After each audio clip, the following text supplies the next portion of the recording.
Hi everyone, Katrina here from Pirate Purl Yarns. I wanted to take a minute today to talk to you about how I wash my woolens. So what I've got here is a container with some lukewarm water in it, so about the temperature that you'd run yourself a bath, so comfortable enough that it won't make your skin melt off, and not so cool that you want to hop out in 5 minutes. I've got the container, I've got my lovely cardigan which has got coffee spilt down the front of it and a whole bunch of other dirt, and some wool wash. You can use any wool wash, just needs to be a liquid detergent that's pH neutral. So I've got this regular one from the supermarket which isn't very expensive. I've also got one that was gifted to me by a friend which is German. It's a little bit harder to get a hold of, but I really like the smell of it, and it only takes a couple of drops. So this little container has been lasting me for a long time. So I've got the water, I've put my detergent in, and then I've got my knitwear. I'm just going to plop it on top, and you can wait for it to sink down, which takes forever, but I'm way too impatient for that. So just give it a bit of a push down into the water,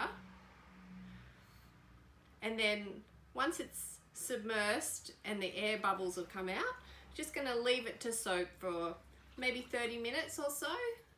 I'm not going to be doing any scrubbing actions or anything like that. I'm just going to be letting the wool fibers release any dirt into the warm water. And then we'll come back and we'll see what happens next. Alright, so here we are. It's been about 35 minutes or 40 minutes since I've put my cardigan in to have a little wash.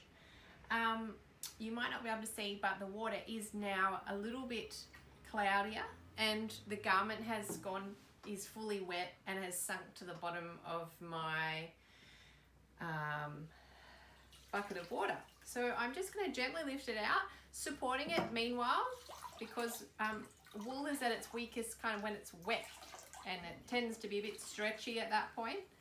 So I'm just going to try and squeeze out what I can of the water, and then I'm going to lie it on a dry towel. And if you have a washing machine that can be set to spin cycle, you could put it in and spin it so that a lot more water comes out. But the towel's just as good, low tech and cheap. So I'm putting it on my towel. You might now be able to see just how cloudy it is, and that's the dirt that's come out of my cardigan. So I'm going to make it a bit like a sausage and roll it up.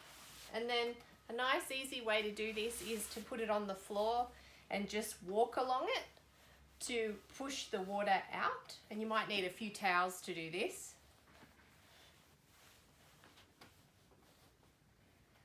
Right, so now that we've walked along our garment and squeezed out as much water as we can, it's time to lay it out flat to dry. So if you have one, these are really handy. You can just get them at a camping store, a supply store, or a yoga mat, or a child's play mat. It just allows the, because of the surface, it allows the water to evaporate a little bit quicker than if you put it on, say, a carpet or a bedspread directly. But find a flat spot. Give your garment, mine's got some fairly thick sections, so that's going to take quite a while to dry.